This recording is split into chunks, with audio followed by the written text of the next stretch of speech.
you'll find this is a dashboard.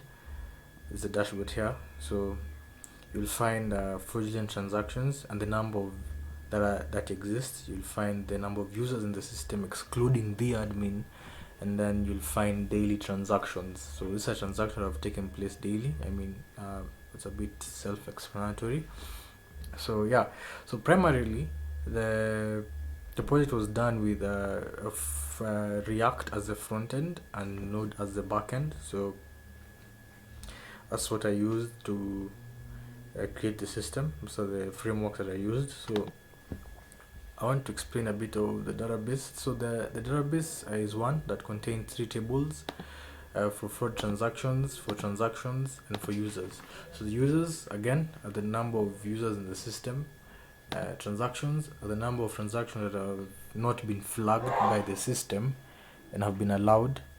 And fraud transactions are the transactions that have been flagged by the system itself. So yeah, so that's that on the database side. So yeah, so on the right hand side, these are all the transactions that have taken place. It should be 49.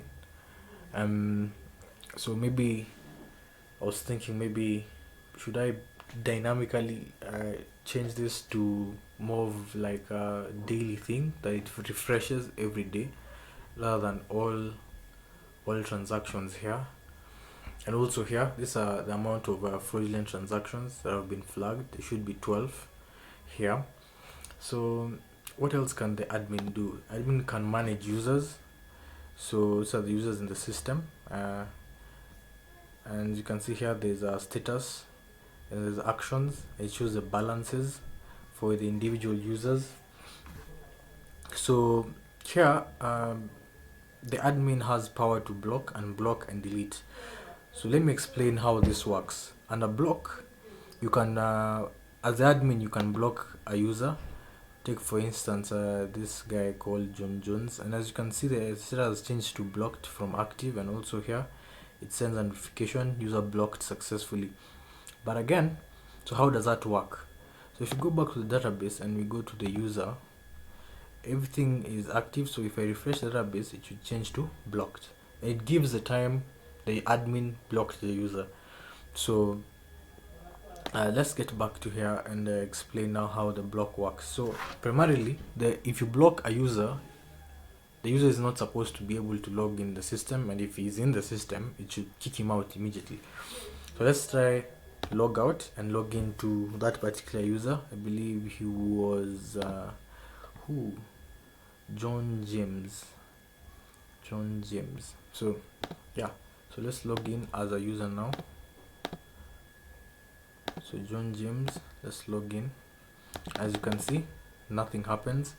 And if I decide to go to inspect and try and force this, so we go to console and clear, but still try and log in, as you can see, it sends an error. You're not authorized to perform this action. So let's go back and sign in as the admin, and let's log in, and we go to the user and unblock this guy. Let's unblock John James. User unblocked successfully again, and if you refresh the table, it should change back to active. So yeah, so let's log out and try and log in as the user again. This is John James. So I've logged in again as a user, and you can see now everything works perfectly. The user can access the account, check the transactions they've made.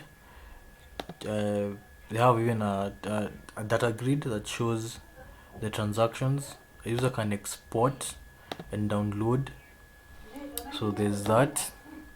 And you'll see their transactions. Also, user can also deposit, withdraw, transfer their funds. So let's try and carry out 2 transactions. Let's carry out a fraudulent transaction, also a normal transaction.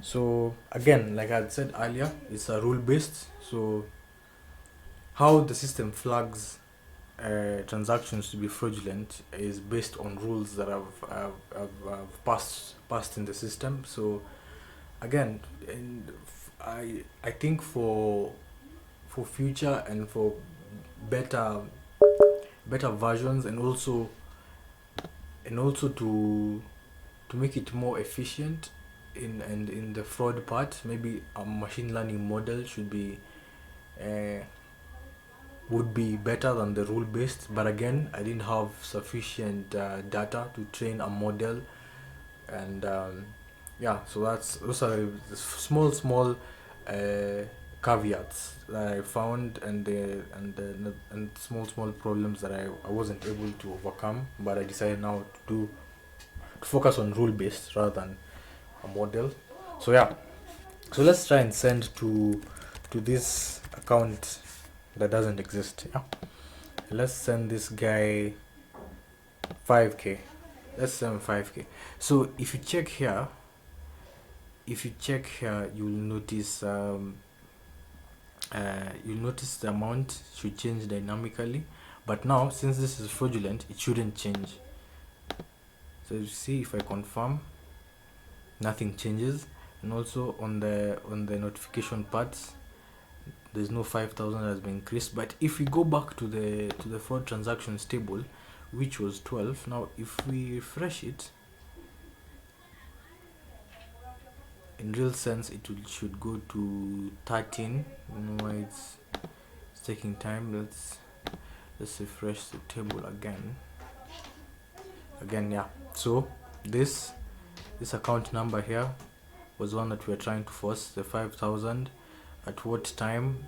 At 1:26. So the 25th August. And then it gives a reason as to why it has been flagged as fraudulent. So now it's saying invalid receiver account, which is true. There's no user which has this account number. So that's one. So let's carry out a normal transaction. Let's send to one of our users, which I believe this account. Let's pick it and let's paste it here. Let's transfer. Watch the account balance. You can see it has changed, and if you scroll down here, the transfer is 5,000. And also if you go to the normal transactions table, it should change to 50 now. Change to 50. Should I reload it again? Yeah, so it's 50. John James has sent to this dude this amount. Transaction type, MAC address of the device that has carried out the transaction, the IP address, and the date. So that's that. But we need to also confirm that actually these things are updated on the admin side. So let's go back. I have an account, admin, login. So as you can see, fraud transaction has changed from 12 to 13. Daily transaction has increased by 1, which is the 50th transaction that we did, and we sent 5,000. So here you should see John James sent 5,000 to this user at this time, and also here it should be a fraudulent transaction here. So invalid receiver account detected. Transaction type transfer, user John James is the one who carried out, and the reason 5,000. If you go back to the data grid in the fraud transaction, it should be the amount, the transaction type, the user who carried out it, and the account that was supposedly supposed to receive the amount, and the time, and the reason as to why it has been flagged. And also on the transactions, you should see the correct one, 5,000 sent. So yeah, that's how the system works. I don't think I've left anything else out. Maybe now I should maybe focus on that model thing, and yeah, I'll get more information about how to incorporate that and how to actually do the creation of the model. So yeah, so that's it. Feel free to comment, give me your thoughts. And if you're interested in the project itself, I'll leave my email and in the description, so you can just email me